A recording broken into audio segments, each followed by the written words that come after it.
Okay, welcome to the CompTIA two core-based exams, 220-1101 and 220-1102. So this is the current exam for CompTIA A Plus.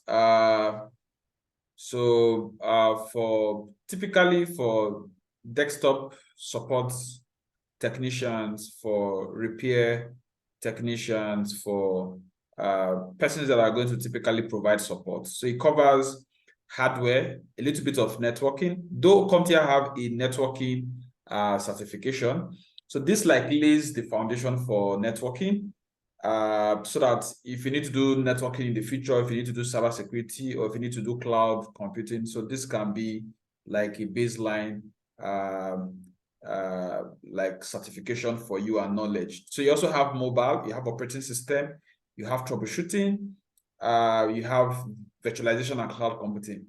As at 15, 16 years ago, when I did my own CompTIA, there was no mobile, there was no virtualization and cloud computing, and it was just one exam. So now it's not two exams, and then also there was no security. So from time to time, the certification tends to like become more relevant, because if somebody says, okay, my job is to do troubleshooting, my job is to help people be able to use, because this A+ certification tends to test your knowledge on fixing problems, typically hardware and networks. Then of course you have some operational procedure.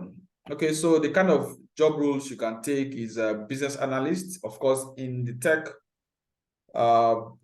niche, technical support specialist, IT specialist, desktop technician, field support technician, MSP technician, IT server technician, IT support technician. So these are fields you can work in. Okay, so it's normally two exams. You have the core 1 and the core 2. So both of them goes for around $246. Now we're going to use this guide. The guide starts from 37 page. What's it called? 73. So I will just like touch most of the important areas in the guide. Then I will now like spend a more time to do some test dumps. And good enough, the content in this guide has some test dumps. So from time to time, we're going to be looking at some questions that you might see. And because of the way the curriculum is you're going to see that in mobile devices, you see some things that has to do with security. You see some things that has to do with troubleshooting. You see that something that has to do with operating systems. So you learn the operating systems of mobile devices. You learn how to do basic troubleshooting, how to do support for mobile devices. So these are some of the scenarios. You have that in the guide.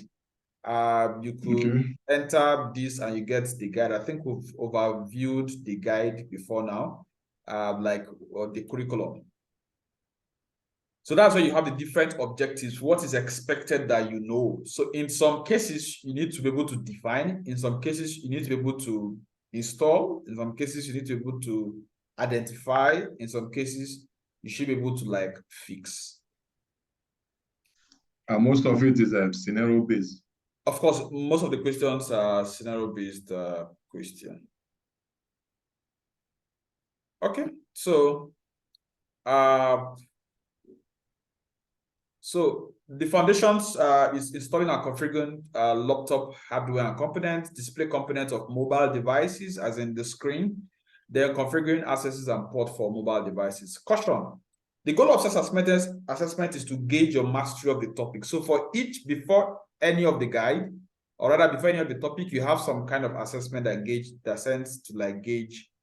aims to gauge whether you have some idea about that chapter or that module or not. Okay, so let's try and answer, let's say 3 questions before writing. You are researching options to adding a hard drive to your laptop. You want speed, but price is a consideration. Which of these is a middle of the road option for speed and price? Now we understand that OLED is not a hard disk type, it's like a screen type. Then you have HDD is a hard disk type. Then SSD is something that is kind of faster.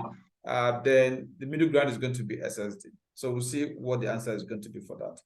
Which of these are generally accessed through the bottom of a laptop? So you should be able to see the laptop, understand the different components, and be able to identify them. Of course, when they say bottom of the laptop, your wireless adapter is going to be inside the laptop. Your SODI RAM is going to be inside the laptop. Your SSHD, that is your hard disk, is going to be inside the laptop. The one you can generally easily access under the laptop or the bottom of the laptop is going to be the battery. Which screen type would you choose for maximum brightness and efficiency? So it then means that you should have the different generations of LCDs or the different generations of screens. Of course, so you have LCD with IPS, you have OLED, you have LCD with RTN, you have LED. So the generation starts from LED, goes to LCD, then OLED. So maximum brightness should be OLED. So if you see Sonerics, not Sonerics, so if you see Sony, if you see Samsung, if you see most of these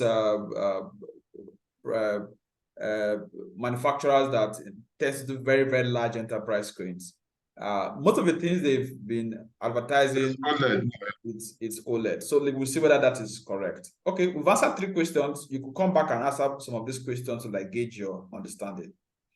Okay, installing and engage in configuring laptop hardware and components. So that's the objective. So this is still part of the objectives. Now, for component sources. Now, when you say component, because the idea is that you should be able to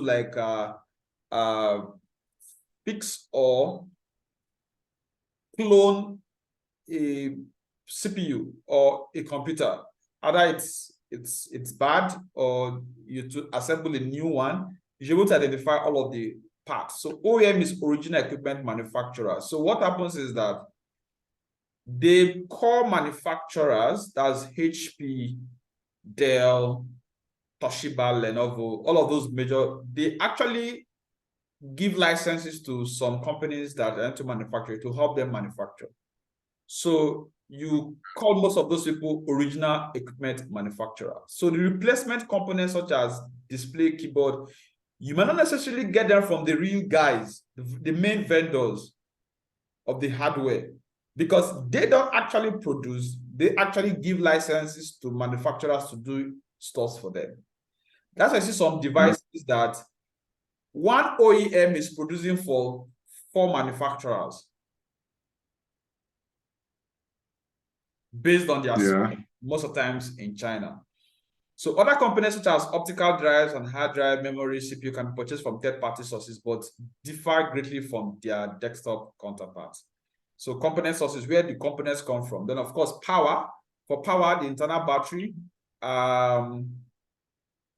You see that people will normally say follow com or original. That's the one that is from the manufacturer. So this one is not like the third party.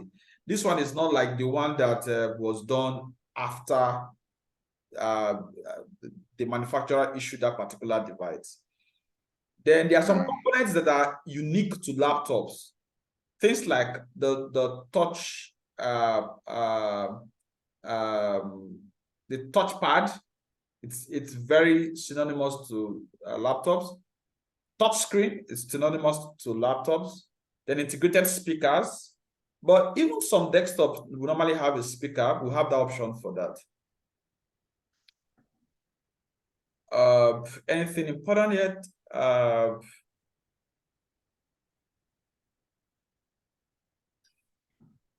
Documentation is very, very critical. I remember back in the days, I used to have one name. It's called, I think, let me see if I can still see it. Internet search group. Let me see. Okay, I think I still see it on Ireland. I could still see it on, where else?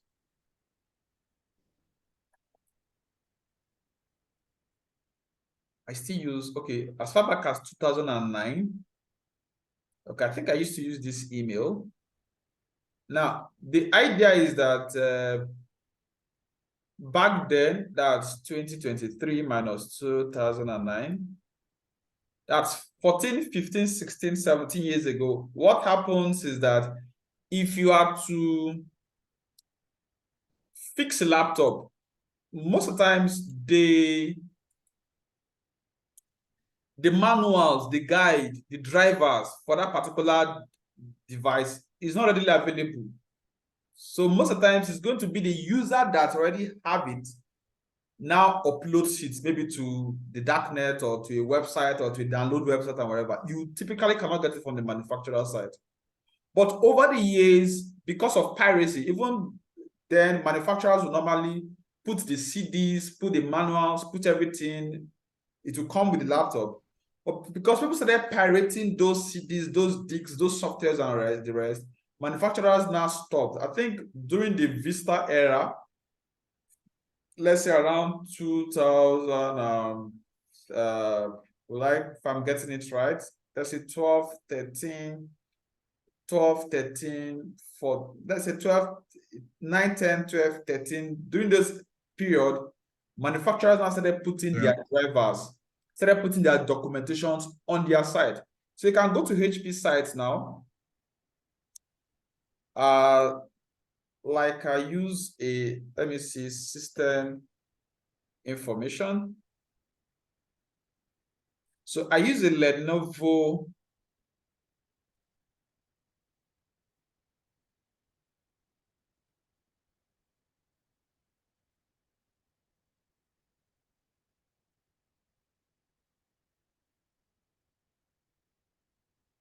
Okay, so this is the name of my system. It's a Lenovo MT82NA whatever. It's a Core i3 system.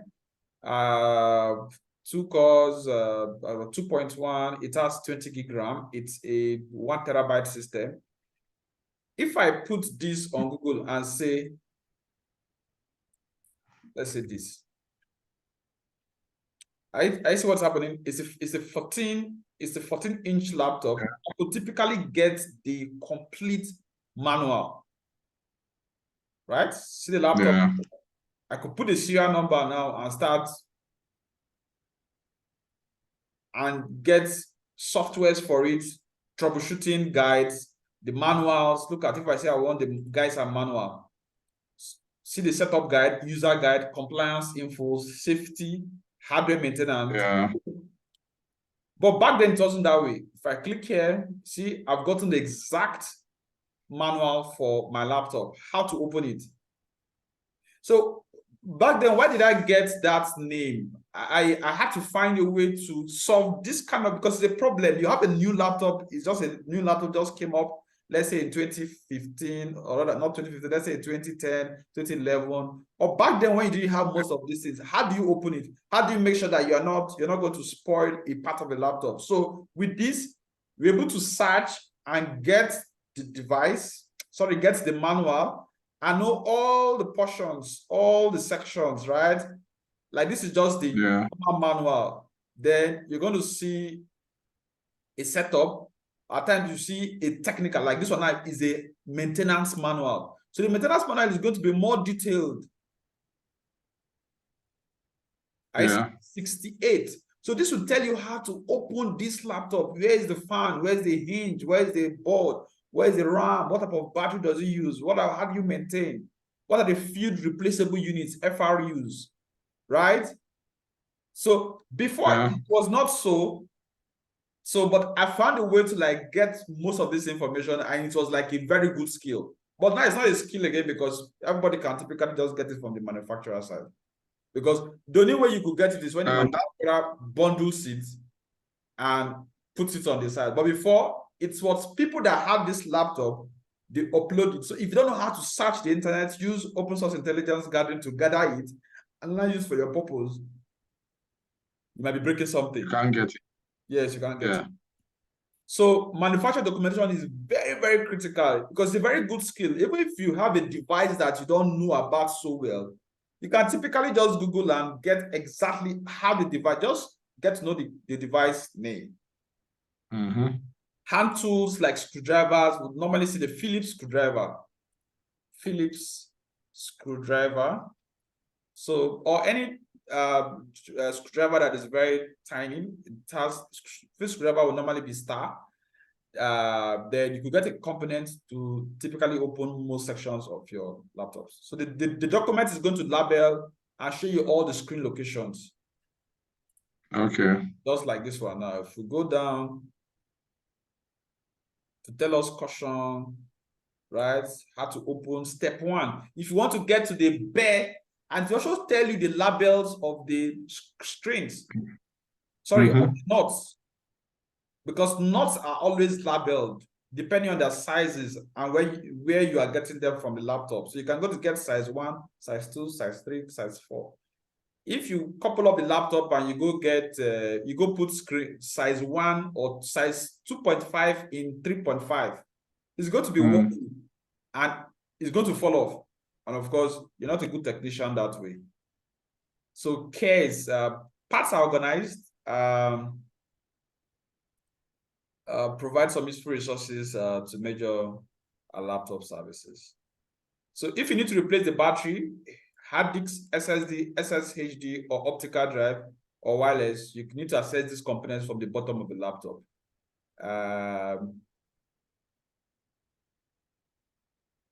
So the first thing is battery, then storage. I think that option, we have battery. Did we have a hard disk? Okay, so things you can access from the bottom of the laptop. Most laptops, you have battery. Battery is always number one, easiest thing you could even get out without needing a screwdriver. Okay. So this is the battery compartment. This is the RAM. This is the hard disk, and this is the wireless card. So that's what you have it. This is CMOS battery. So the CMOS battery is a tiny guy, like you have in your wristwatch. CMOS battery. So that watch keeps time, tracks time, stores configuration, right? Yeah. I think the full name is something metallic. Okay, complementary metal oxide semiconductor. So that's what saves the information, the configuration that you have on the system. The configuration, I mean BIOS. That's the basic output input system, the configuration you have that you did in your BIOS. So that's what saves it. So if you remove it, things like your time, if the time on your system is wrong, that means that the battery that are weak or it cannot keep time again. So just change that battery and you're good to go. Then keyboard, keyboard pointing device. So for laptops, we normally call it touchpad. And we consider these things as FRUs, field replaceable units. So you don't say, I want to repair my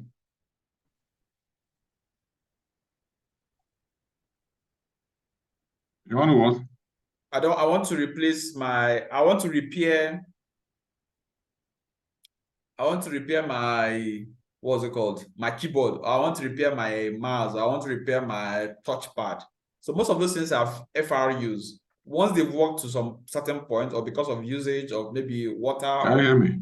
or oil spillage, they should be replaced.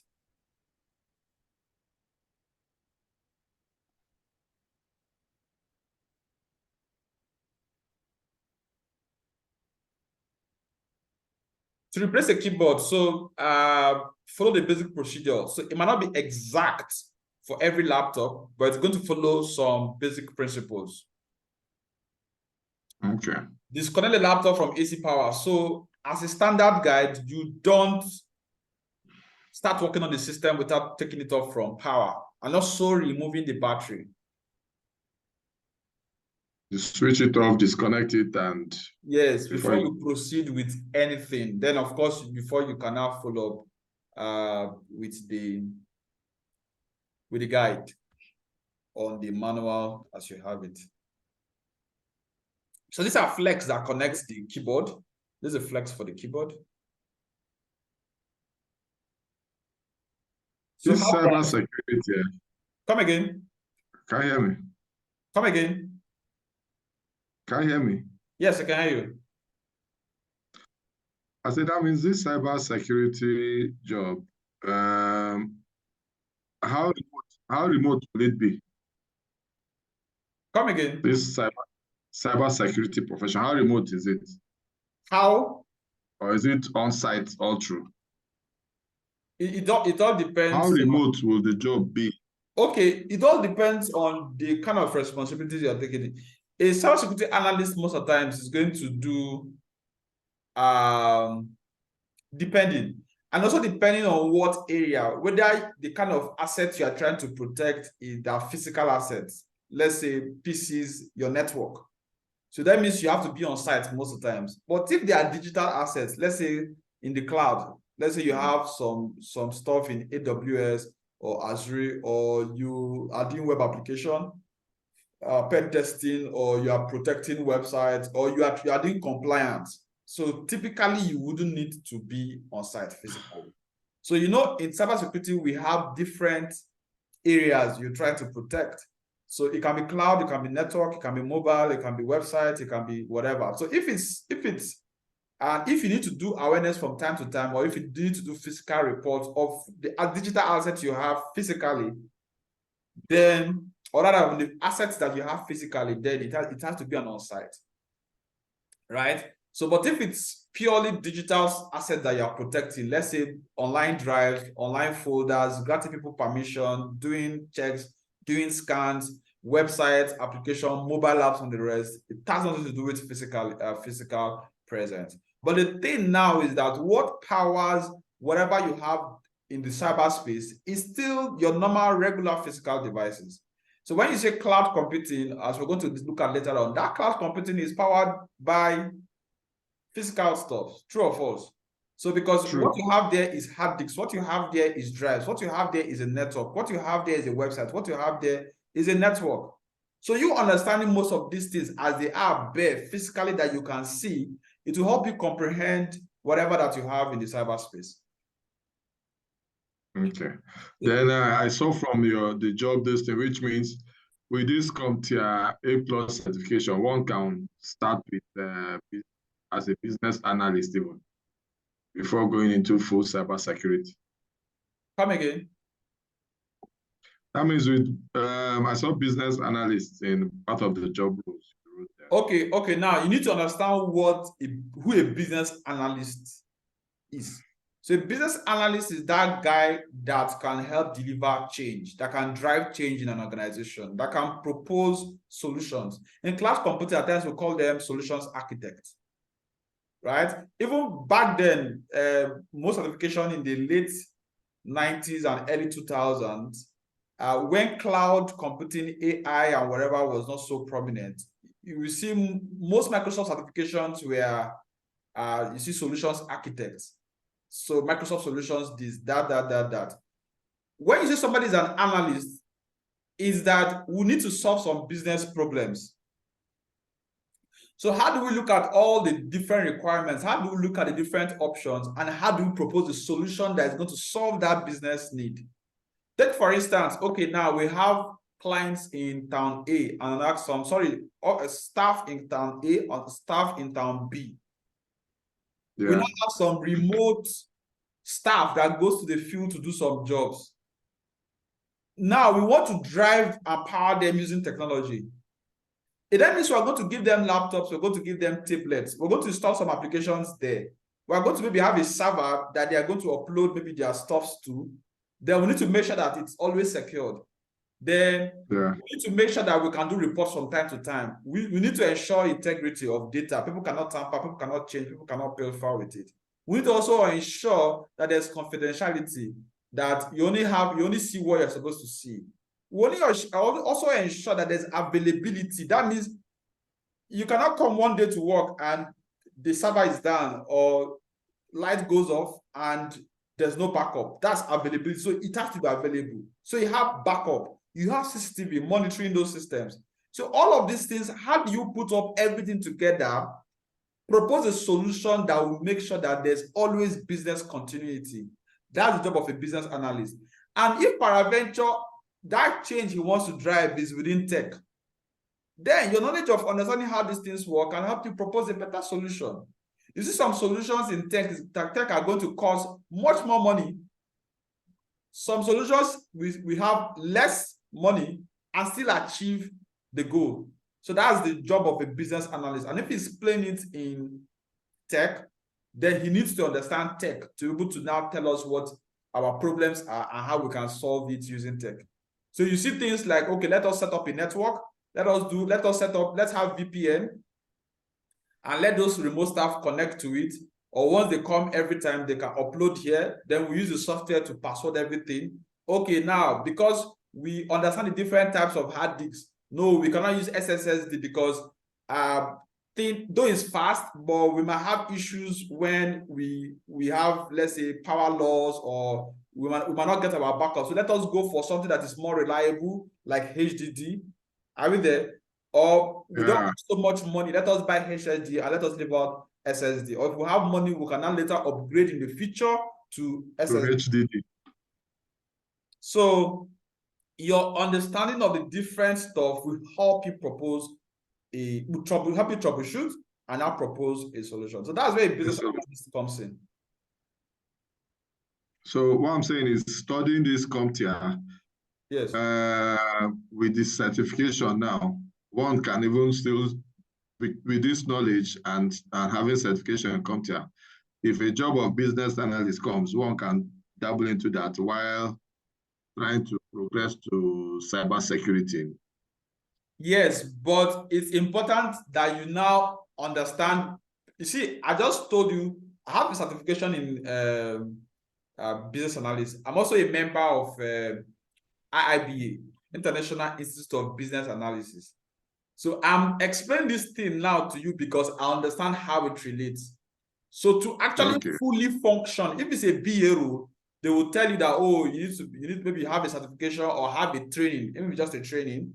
Have a training because you need to understand the methodologies, how that requirement, elicitation, solution, deployment, and solution evaluation. Those 6 in BA, we have about 6 knowledge areas.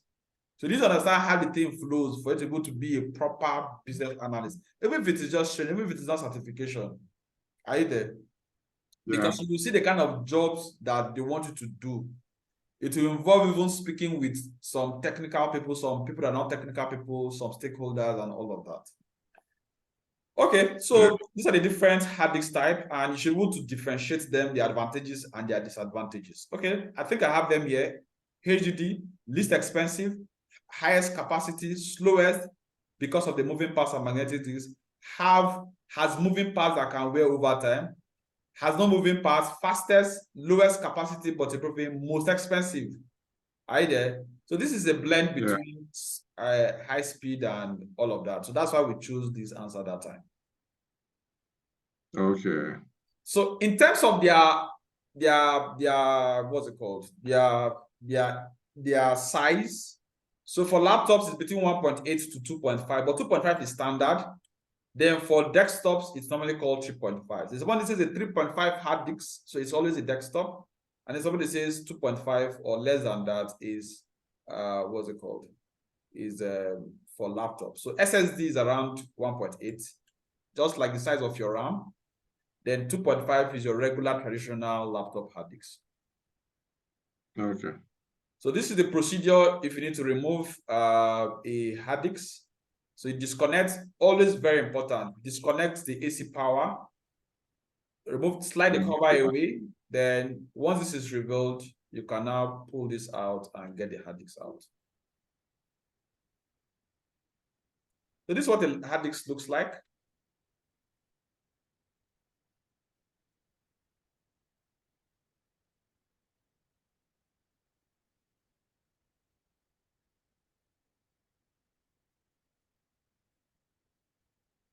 HDD SSD migration. So hard drive migration is the process of copying or cloning data from an old hard disk drive to a new drive. Before cloning a new drive, a couple steps need to be taken. First, create a full backup of the computer on an external drive. This ensures that no data is lost. Because one of the job of a technician, of a support technician, or somebody that is trying to support businesses using tech is that you must ensure business continuity. Once your backup or your migration have issues, that business is gone. You can lose data worth lots of money, right? Yeah. You want to make sure that you have the backup first, then before you start transferring. So if anything goes wrong, you have a duplicate copy. Yeah. Memory, RAM. So let's talk about RAM. So you have RAM in different sizes, in different age. So typically for the A+ exam, you want to know most of the components and know their types, their difference, and their generation, how they go. It's just like somebody, one of my students said something about Core i12. I said, I doubt there's something like Core i12. I think we are just at Core i9. So over the last 15, 20 years, I've known this Wikipedia Core Intel processors. Wikipedia keeps track of all the processors from day one till date, right? You see it? The highest is Core i9. So I told him, hold on, let's check it up. Wikipedia has that. And I checked it, and I told him, the highest you have is Core i9. Maybe you meant generation. Yeah. Maybe it was talking about 12th generation or something Yeah, like so that. you're talking about 12th generation, but not the. So you should be able to know Core i9, Core i7, Core i5, Core i3, right? Core i9, then you have Pentium, Celeron. Like I remember during the time of when we still had Pentium 1, Pentium 2, Pentium. I think my first computer was a Pentium 2 or so. So, and back then when I used to do a lot of hardware repairs, maintenance, networking, all of that, I always know the Celeron computer as the worst ever Intel processor that ever come across. Now, it's always very slow, right? You couldn't put heavy stuff, right? And at times you will see them, even some recent laptops you see them produce these days. You see you could buy something in a Pentium, but once it's Celeron, I've known that processor family to be something else. So you have several, you know the generations, know how they compare to each other, right? It's very the same thing for RAM. So you see the generation.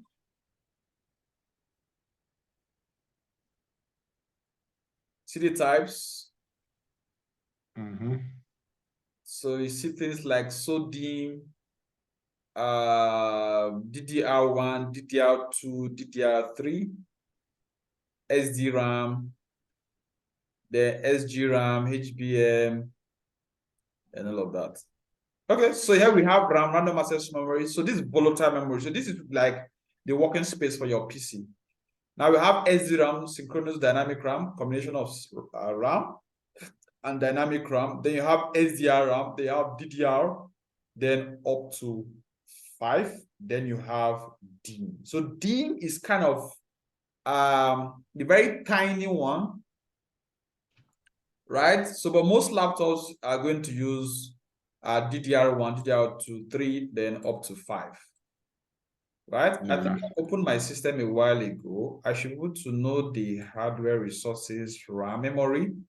Let's see what the kind of memory I'm using, whether I can see it here.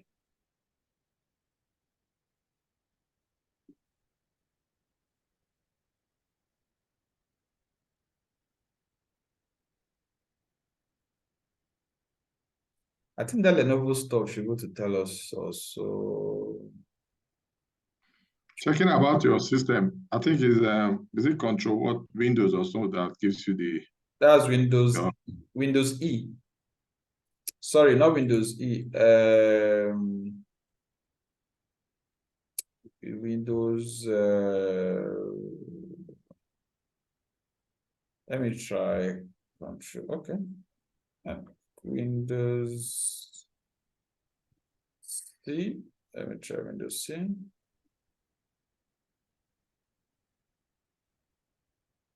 Something is loading.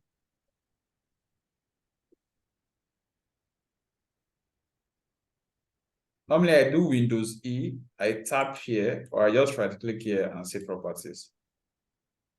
Okay, yeah, that's it. Alternate enter. Let me see, alternate enter.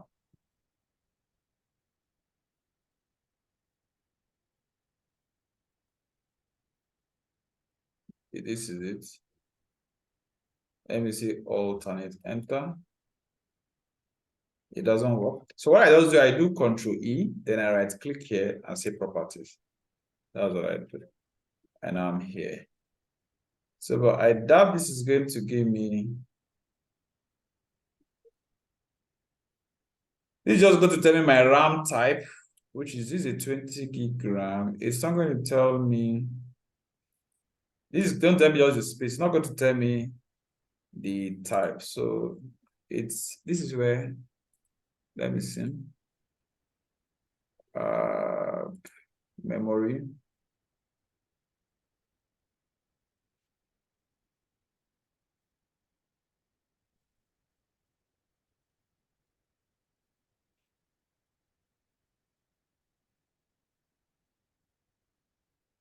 I'll find this. Okay, let me look at this, please. More topics.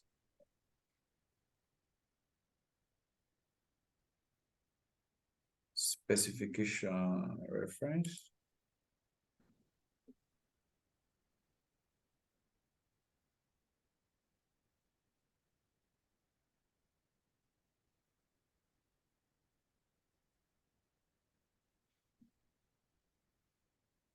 So DDR4, right?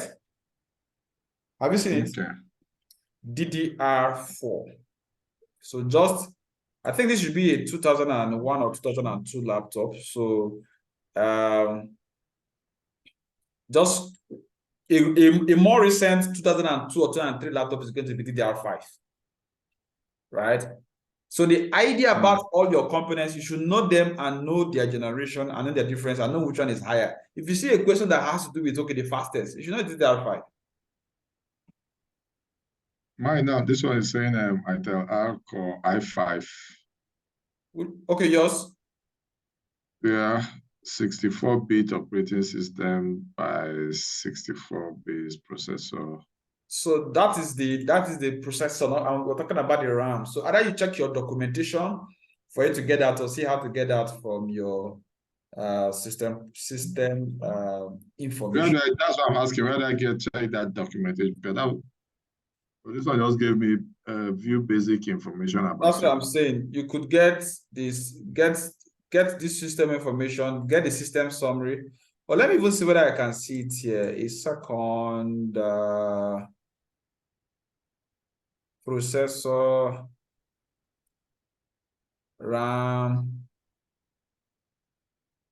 I can't find it here. So you just get the system name, right? Then you can now system SKU, get that, Google, then get the what's it called? Get the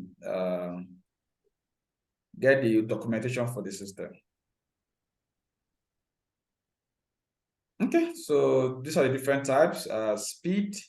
So one thing about replacement is that it has to match, right? If you are replacing, you have to buy what matches what you already have on ground. And of course, you can buy a match set of modules in the fastest speed that the system supports. Yeah, so that you can maximize these are manufacturers, Kingston and Crucial. They are manufacturers of RAM.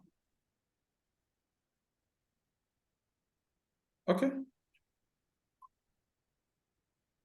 So this is what it looks like.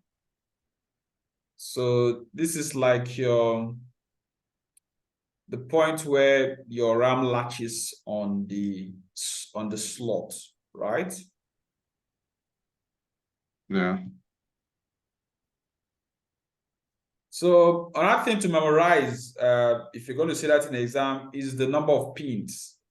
DDR204, DDR4, 260, DDR5, 261. Latch, so that's notch. So this is what we call the notch. This guy.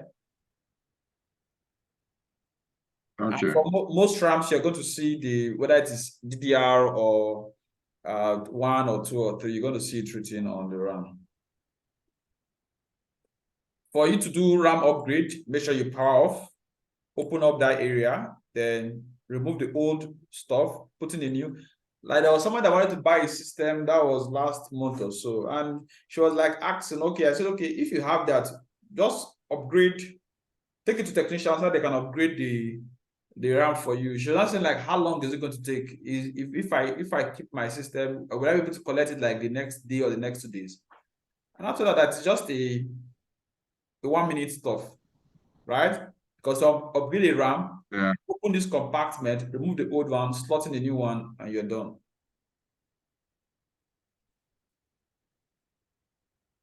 Straight. You have the mini PCIs. Most of the times you have them in the desktop. PCI is this is extended, right?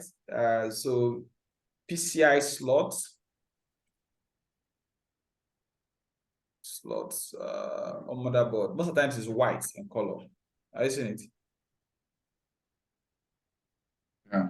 So this is an example of a PCI slot. So most of the time you use them for extending components behind a PC. So it's always at, you see the way it is. So that's always what is going to shoot out at the other end. Once you insert it, it's going to shoot out at the other end, so that either you want to extend USBs or VGA or HDMI or sound card or whatever.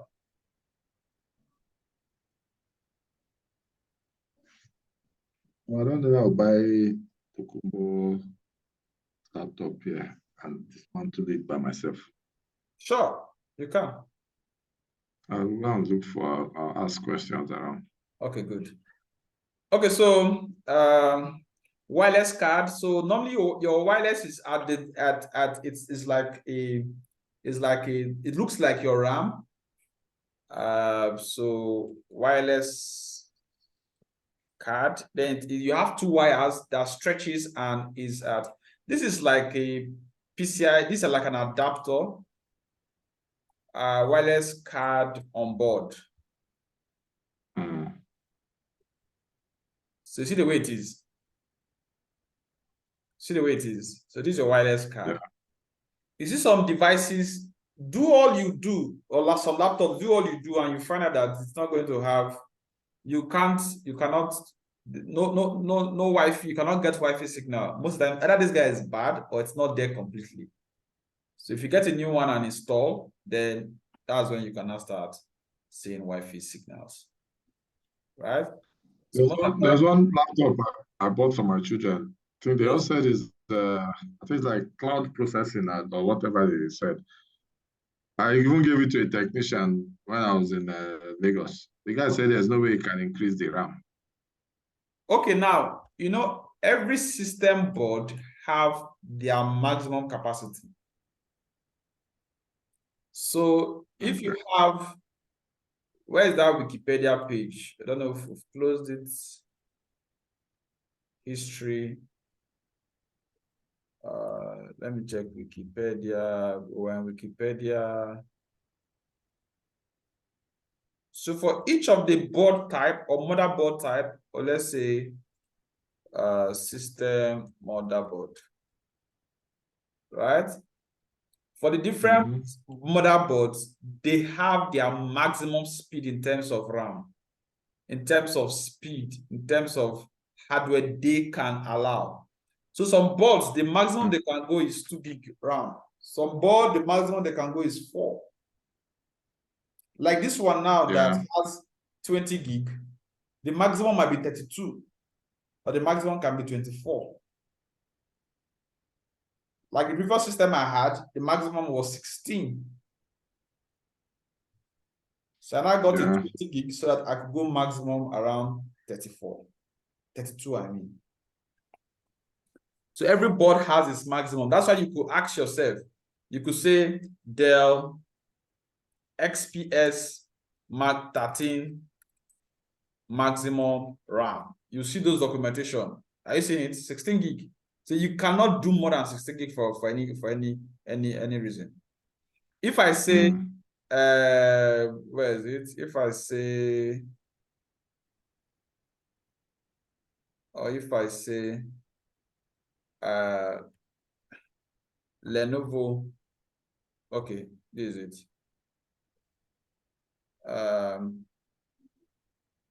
Maximum RAM.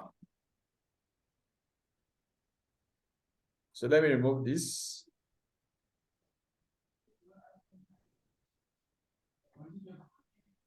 Are you there? Lenovo Yes, I am. 4 IAML, blah, blah, blah, correctly. 4 gig soldered, 8 gig SODIMM, 1 terabyte. Blah, blah, blah. See, 36.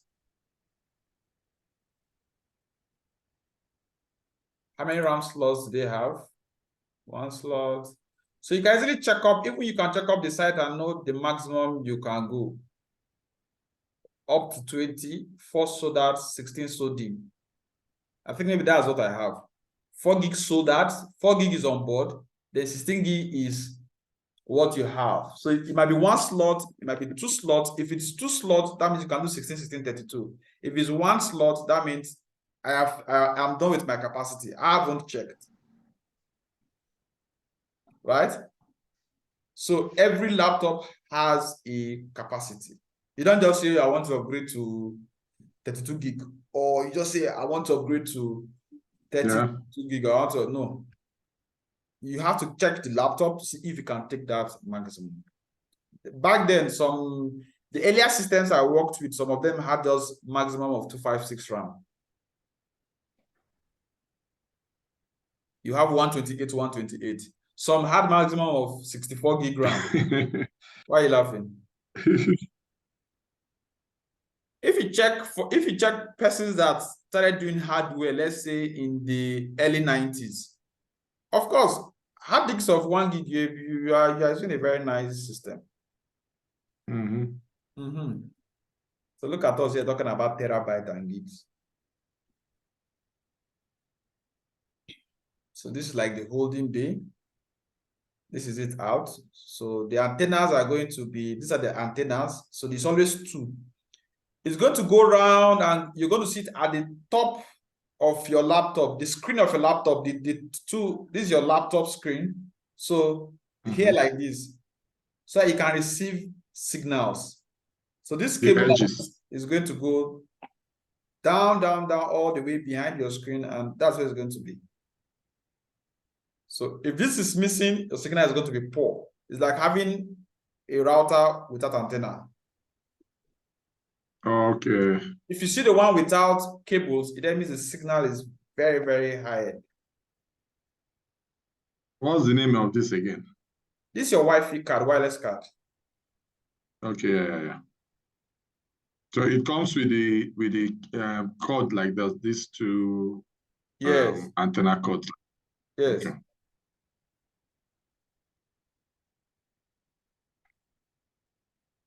So this is mini PCI. So this is just like, look at those 2 points. This is the notch. Yeah.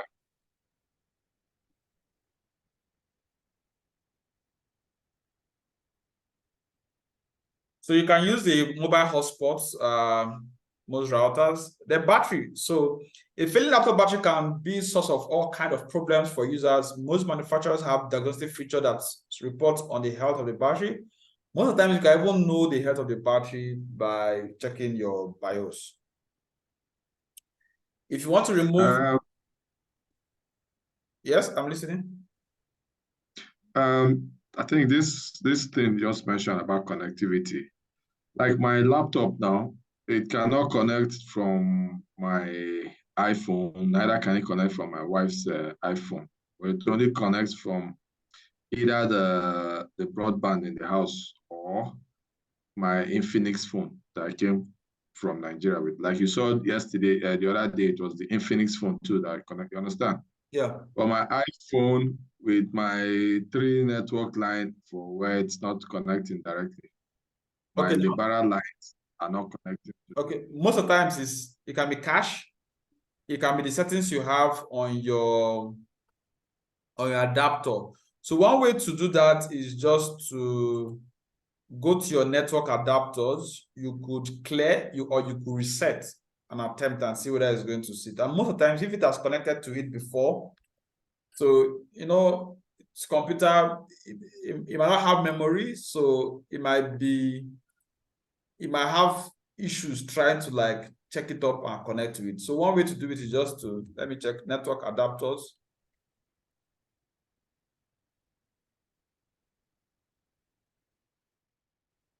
It's just to reset your adapters.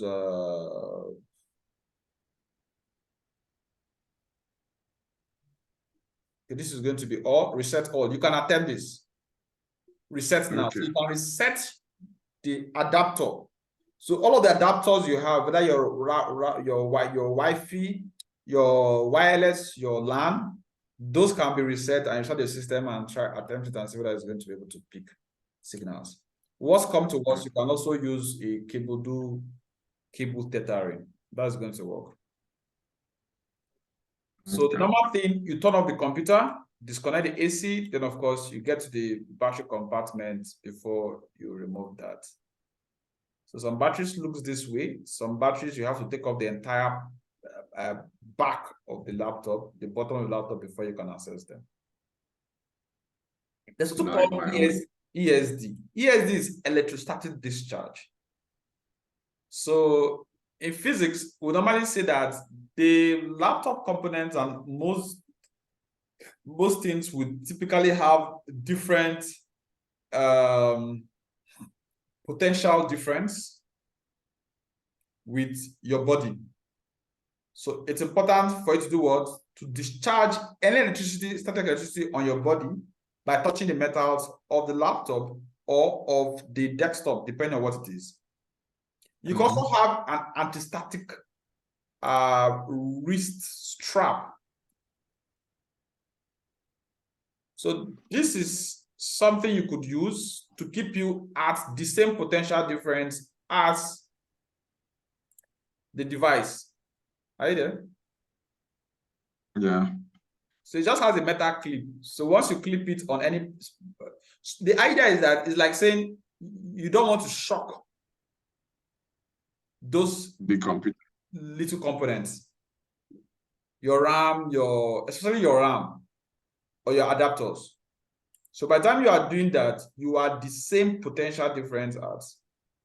If I say, okay, why do I need to wear an anti-static wrist strap when building my PC?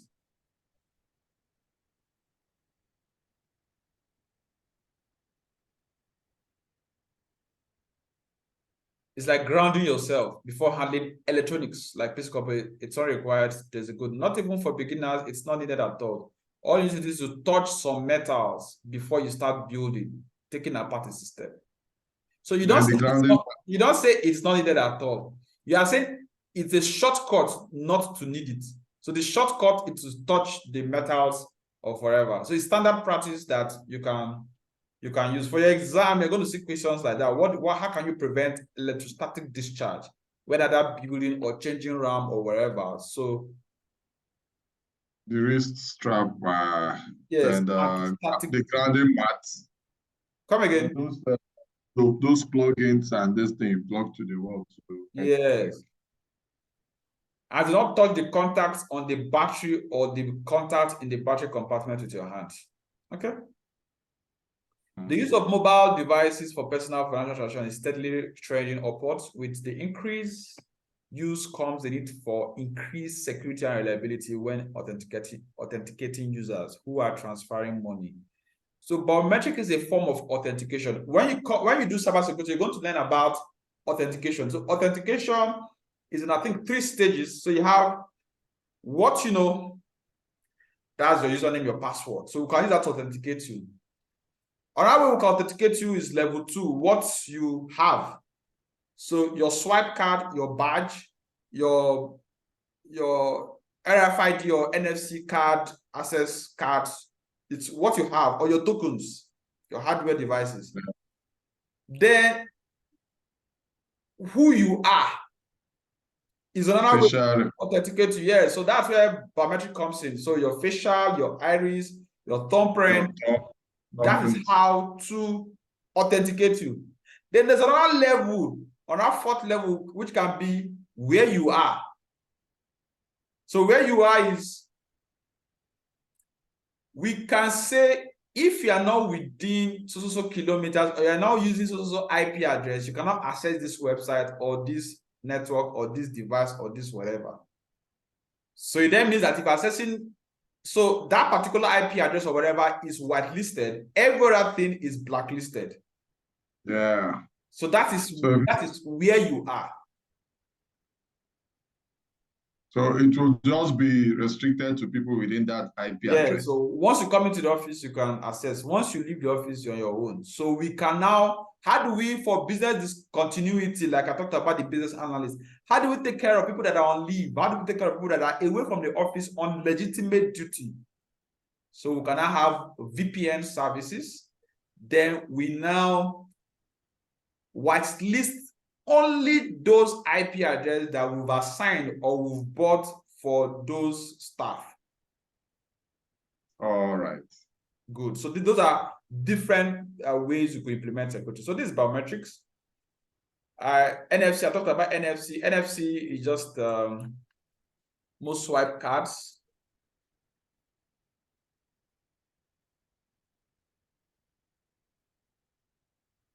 So it's something like this. Anytime you see this symbol, it's near field communication card, right? It could store information depending on the size, the MB, they come in different sizes. So you could write stuff to them, then it could hold some information. So once you wave it, it can pick and maybe authenticate somebody in. Just like this key cards. Yes. To access building there. Okay, so 4 inches, 10 centimeter thereabouts, just a small distance. Most iPhone 6 above and Samsung support it, but for most other devices, at times you have to install the software so that you can do that. Display on mobile, so you see LCD, OLED. Yeah. So for your exams, you want to know their differences, LCD. Here we're talking about pixels. Wow.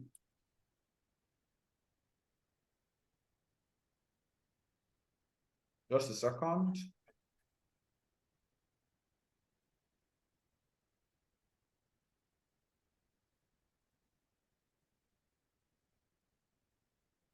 Here we're talking about, a second, please. Here we're talking about pixels. How many pixels can we take per screen? So at times you say dots. Dot, how many dots can we have on screen? At times you say pixels. How many pixels can we have on screen? So here the idea is for you to be able to know which is older, which is better in any given situation. So LCD, that's why if your laptop is bad or your mobile is bad, especially for laptops, the type of screen will tell how much you are going to pay. So okay. You have things like LCD, XVGA, you have things like LCD, things like paper screen, things like, so those are the different types of screens. And you see some screens, they are so clear, so sharp, right? So you have different types of LCD screen. You have the IPS, the in-plane switching. It's an area between the two glass layers under the screen. The area is the plane that holds the liquid crystal cells. When electrodes in the screen is activated, the cells switch by detecting and allowing light and color to show. This is the methodology how it works. The response time between the IPS screen is very fast. Then twisted pneumatic. This term refers to transparent liquid crystals that causes light to polarize when they are energized. This technology was important to the growth of LCD. Then you also have the VA, the offset crystal aligned perpendicular to the electric field. When energized, they align themselves parallel to the glass plates. VA displays offer high contrast in pictures, but the crystal response is lower than TN and IPS. So if you check now, in LCD, older, old, most recent, right? Which one is the most recent? VA? IPS for LCD. Okay. Good. So you have OLED, so organic LED, light emitting diode. So these are much more sharper, offers the highest quality, unlike LCD. So in comparison, oh, you need to put in display for your team for a blah blah blah, and budget is not an issue. You're looking for the best type of whatever, then OLED should be your answer. So they are brighter, they are thinner in size, they're more efficient, and they have faster refresh rate.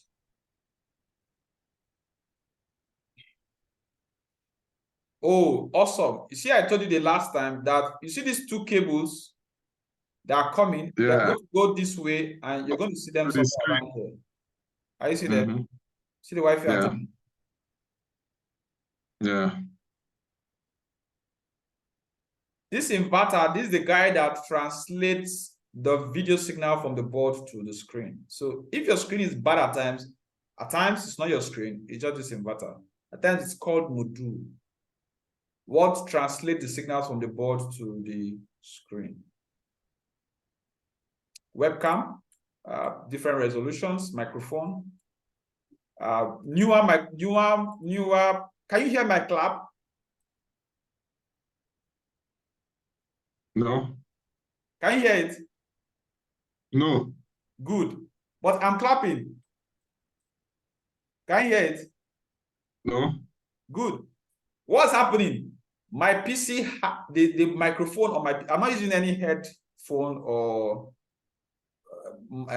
studio mic or whatever. I'm just speaking directly to my system. So my system have that filtering feature.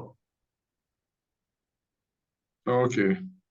It's not like the previous laptops and the older laptops that if you have kids around making noise or somebody is just at a harsh sound, you're still going to hear it. Yeah. But see me now. Yeah. Did you hear it? No. So, oh yeah, do your own and let me see what I'm going to hear. Again. I can't hear it.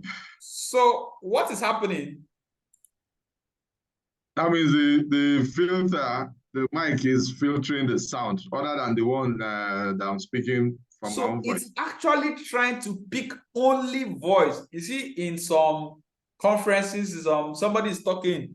Okay, I think on Sunday we came back from service and somebody was singing on YouTube. We just came home. We said, let us watch some videos, some songs, play for my kids and the rest. So there's somebody that was singing and you could hear the breathing from her voice. So when my wife was complaining that she just breathed into the mic and whatever, I said, forget. Let them give her a good mic. Are you there? Exactly.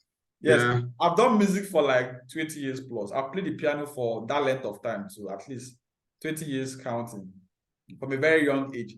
So at least I understand some music, I understand composition, writing songs, music playing, singing, mic control, all of that. If you have a good mic, like we say in Nigeria, you don't need all those hush sounds and your breathing, your sigh.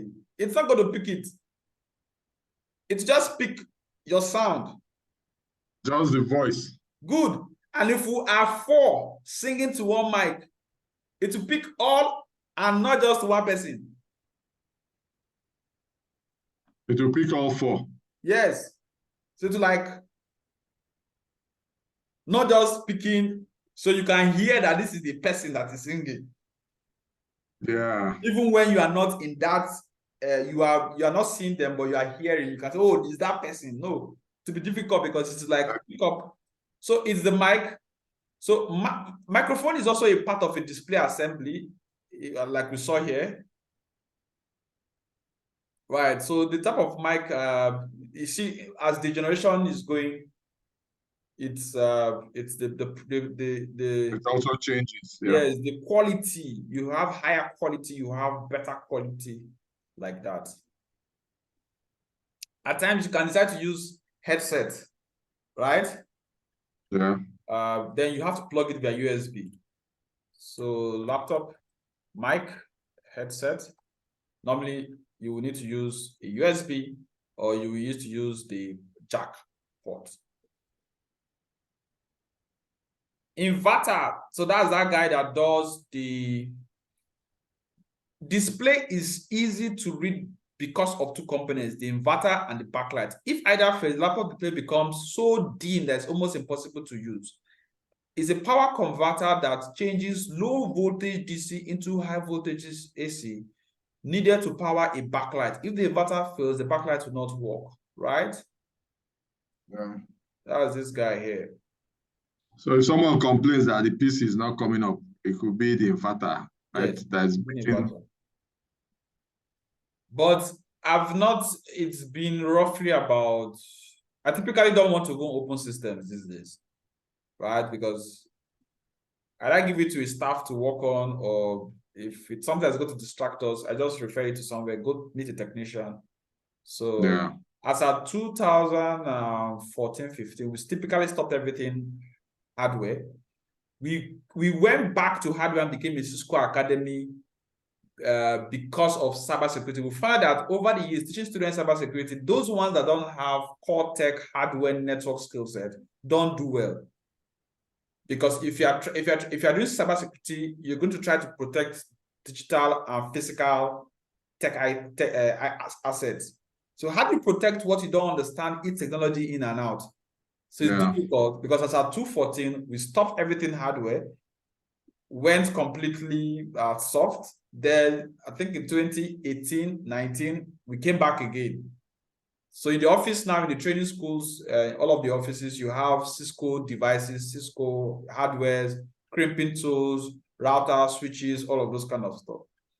For someone that wants to cybersecurity, so you have to do that first, and of course, maybe some programming, then before you do cybersecurity. So I've not opened systems of late. So I doubt if they are going to have this inverter, right? I typically doubt. I'm just saying from, so it might be for older systems.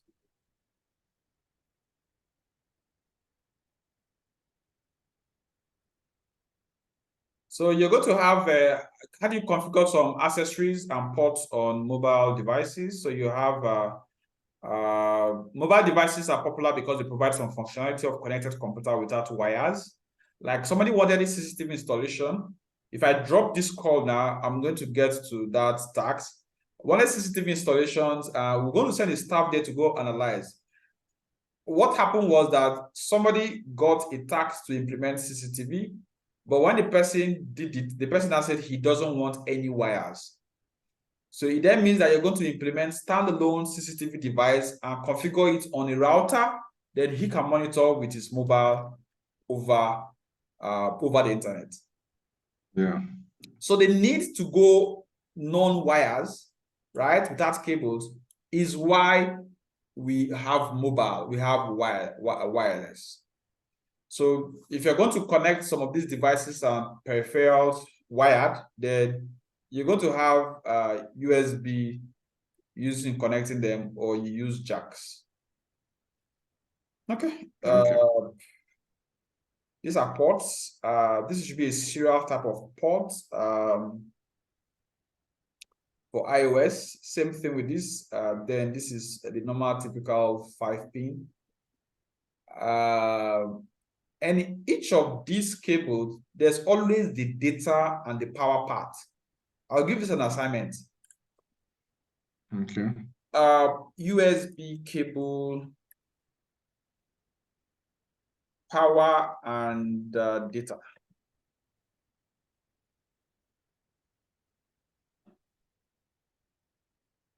I know you never thought of it this way.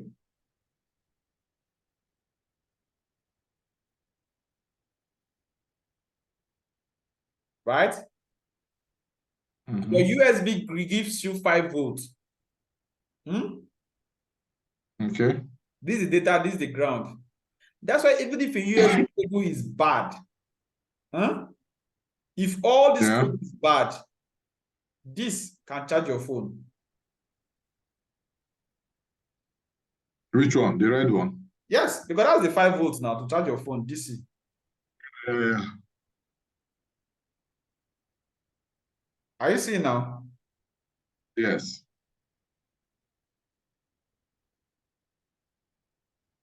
So if this is bad, this USB will never be able to charge your phone, but you can transfer files using it over your system.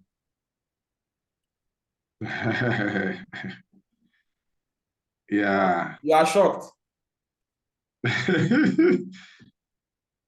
Yeah, that's Then it. if this is bad,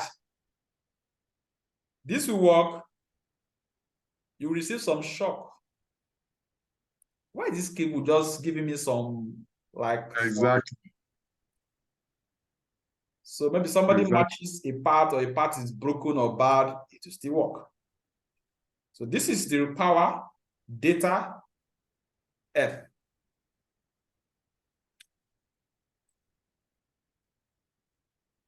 For Ethernet, okay, maybe when we come to networking, I'll explain that part. In internet too, there's what we call power over internet. So the 4 pairs of cable, some things are for data, some things are for power, some things can provide, and all of that. So you have different types. So you can read that up. You have USB-C, then Lightning for iOS, then of course HubSpot. I think I will stop here for today. I will continue from I've explained NFC, Bluetooth. Okay, we'll continue from speakers. These are accessories. Docking station, not too common again. It's to extend the capacity of the laptop. Most of the times, if you want to extend battery, you want to extend extend ports. So I can connect others. Yeah, so you can connect other things. So this is like a docking station. This is also a docking station under it.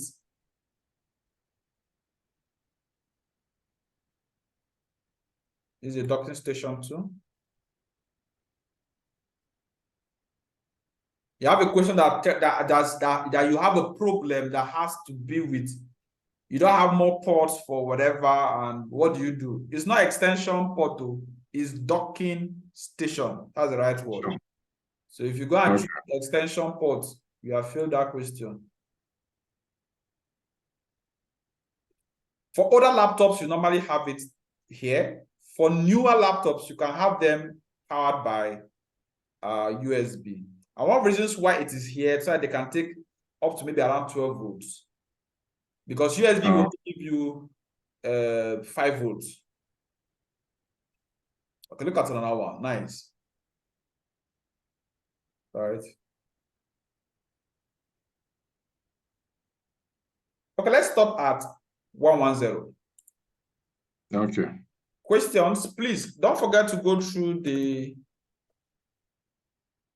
playlist. You should be almost done with the playlist by weekend.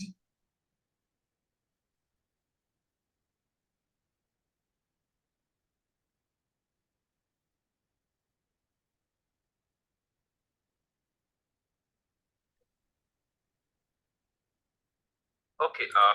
So you have the intro, you have advanced computer hardware, you have networking, you have laptops, you have printers, you have virtualization, you have Windows installation, Windows configuration, mobile Linux, PC data and security, the IT professional. This is where support comes in. How do you do support?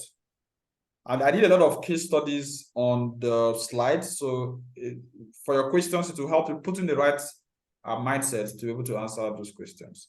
Any question for today? So we stopped at 110. We'll continue next class.